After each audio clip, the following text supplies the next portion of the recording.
What's going on, guys? Welcome back to another video. So today we have Franken-Castle here in the CCP, and we're going to be testing him out as a 7-star rank 3 at 6200. But before we get into the gameplay, let's see what his abilities are looking like. So he's fully immune to poison, petrify, and spectre effects, and his regen rate is also set to 65%. This is probably because he has like rage debuffs on himself, allowing him to heal, and they probably didn't want to be like too overpowered.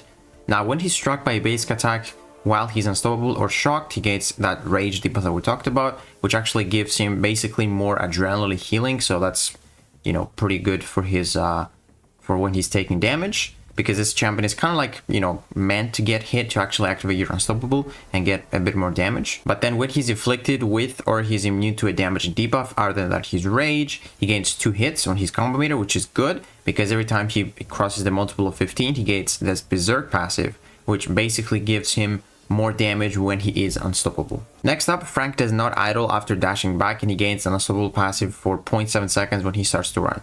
This ability is very annoying actually. I would like this character a lot more if this did not exist, and I will show you an example after we're done talking about the abilities, and I'll show you why it is actually really annoying. And then he gets a bit more combat adrenaline, which is, you know, more healing and stuff like that. It's nice to have, but it's nothing game changing, to be honest. Now, when his unstoppable is active, when he hits the opponent with his second basic attack, he actually places this crush passive until the unstoppable expires. Now, I don't know why they have it until the unstoppable expires, because as soon as you basically break their block, the crush goes onto a cooldown, but like your unstoppable does not last super long, so it's like it might expire before you can even like place it. It's kind of weird. But then his heavy attack places an incinerate debuff on the opponent, which is good because you can stack it up to 4 times, and this is basically how you deal damage to the opponent, because with a special one, on the final 3 hits you deal a burst of damage with its base potency increased by 12.5% flat for each of the incinerate on the opponent. This is good. You can max stack 4 with the heavy attack, and then with the special 2 you place another 8, and you also refresh your previous one, so you can have 12 incinerates, and that is basically what you want to do before you throw the special one. You want to max stack those incinerates and then throw that special one. You're gonna get some pretty decent damage out of the last 3 hits. Now with his Awaken ability, gets this Undying passive, which is not too crazy. Honestly, probably more as a defender, I would say, just to like he stalled you a little bit more. And then he gets a little bit more crit chance when he has non-damage debuffs on him. So that's pretty good for Photon. I'm gonna showcase that. And then while the opponent is incinerated, you also gain more energy penetration, which is doubled against Science Champion. So that means you're just gonna hit a lot harder. Before we get into the actual fights, I want to show you this clip here where I was struggling to bait that special one from Photon, because Franken-Castle does not idle. And it is very annoying. As you can see, I'm doing accidental parries because I'm always getting hit. And if the AI does not want to throw you that special attack, it can get very annoying. Like, this was one of the worst times to like bait a special when I was recording those videos. But now, moving on to this actual Photon fight, I'll show you what you need to do. Basically, want to go for those incinerates with a heavy attack, but I want to build up to my special 2 a little bit before I can throw my heavy attacks, because the special 2, remember, it refreshes your incinerates. And it's actually kind of not a good match for Franken-Castle here, because he can't really parry heavy, but it is good because you get a bit more crit chance, because Photon just always has non-damage and debuffs on you.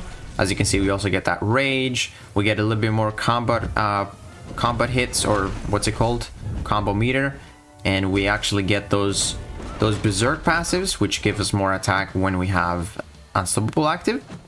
It is kind of hard to activate the unstoppable sometimes, like you gotta like do a run, and sometimes you might not be able to do it before your incinerates fall off.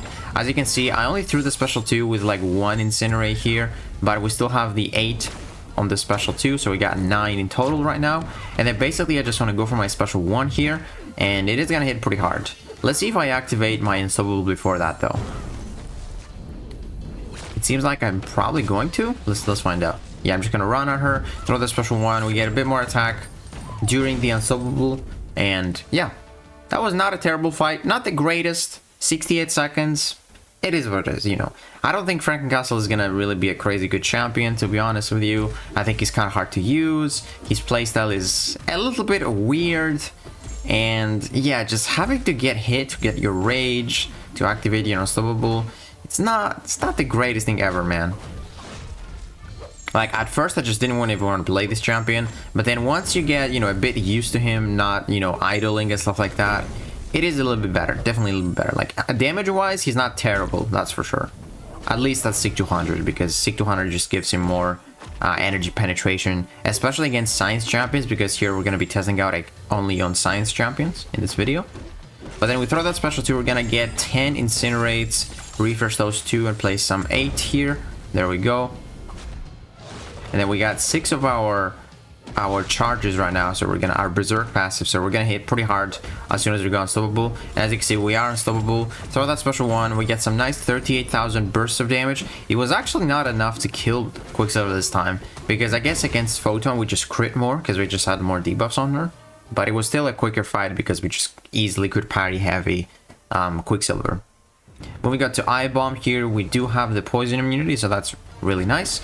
I wanted to try against I-Bomb because I think I-Bomb has like more energy resistance, and I think in this way we're just gonna fully ramp up. We're gonna get 4 incinerates with heavy attacks, and then we're also gonna get the 8 from the special 2, which is basically gonna be like the max damage output. There we go. I don't know if we're actually gonna get max berserk though. That's probably not why we're not gonna hit super hard, because right now we have like 38 combo meters, so that's 2 of our, yeah, we're gonna go for the unstoppable. Yeah, we get some nice berserks here on the special 2. That's pretty good. You get it like you get 4, I think, on activation, so that's really nice on like each hit. And then now we're gonna go unstoppable, throw the special 1, and that's basically max damage. 38,000. That's not bad, honestly, man. That is like a rank 4 I-Bomb, and we're kind of like punching up. So like in terms of damage, it's not crazy. It is not easy to get, but if you can get it, it's okay. It's not terrible. The only thing is, if the opponent is immune to Incinerate, you're just not going to hit hard at all, because you cannot place your Incinerates. The special 1 is going to do like basically no damage. And moving on to this Modok right here, a little bit of an annoying defender. You could actually use that crush into your advantage sometimes if you want to just hit his block and get that opening. But to be honest with you, it's kind of hard to activate the unstoppable and then also get the crush, but it is what it is. I just hate that it just, you know, the crush expires if your unstoppable expires. But then we got 12 incinerates here with that last heavy attack. Then we're just gonna go for the special 1, activate the unstoppable, wait for him to run, and boom, boom, boom, boom, boom. And that is almost enough to kill that Modok. And then the relic does. So that was not terrible. That was like a 44-second fight, actually. And now we have one more fight here. We got Leader. I have to showcase against Leader because he's immune to that Spectre, so that's really nice. As you can see, we actually took a big medium attack right there, but we actually can heal like most of it because we were really aggressive as soon as we got hit, so we just healed pretty much all of it from the adrenaline, and then the rest we healed from the rage plus the wither as well. So it's pretty good that he actually activates the willpower mastery at level 1 even if you don't have it, because he definitely needs it. Because this champion, like I said, you kind of want to get hit so you get the rage and also activate the unstoppable a lot easier. But as you can see, we got a 12 incinerates from this Leader right now. We're hitting pretty hard. There we go. And then we're just gonna activate our unstoppable after baiting his special 2. Actually, we're not even gonna bait the special 2. And that is it. So yeah, Franken-Castle, at first I kind of hated him. It definitely takes a bit of practice to get used to him, you know, getting hit. And the biggest thing is him not idling, man. Like, you can easily get messed up if you try to bait a special. He's just running at the opponent all the time. And that is the thing in his kit that I wish you can turn off. Like, do you know how Mantis you can turn off the auto run or turn it on? I wish they just had that on Franken-Castle. And like Cyclops, that's like the reason I don't like using Cyclops either, because he's just standing there. Cyclops like always idles, and then Franken-Castle does not idle at all. They're like opposites, but I just want the opponent to just run, you know. It's just, that's what I'm used to, and yeah, it's just a lot easier baiting specials and playing like that. But yeah, guys, let me know what you guys think about Franken-Castle. I'm excited to actually test him out as a 7-star rank 4 against some other classes, because in this video we only tested against Science, so that is class advantage, and there's also double energy penetration. But yeah, guys, hopefully you guys enjoyed this video, and if you guys did, please give it a like, subscribe, and I'll see you in the next one.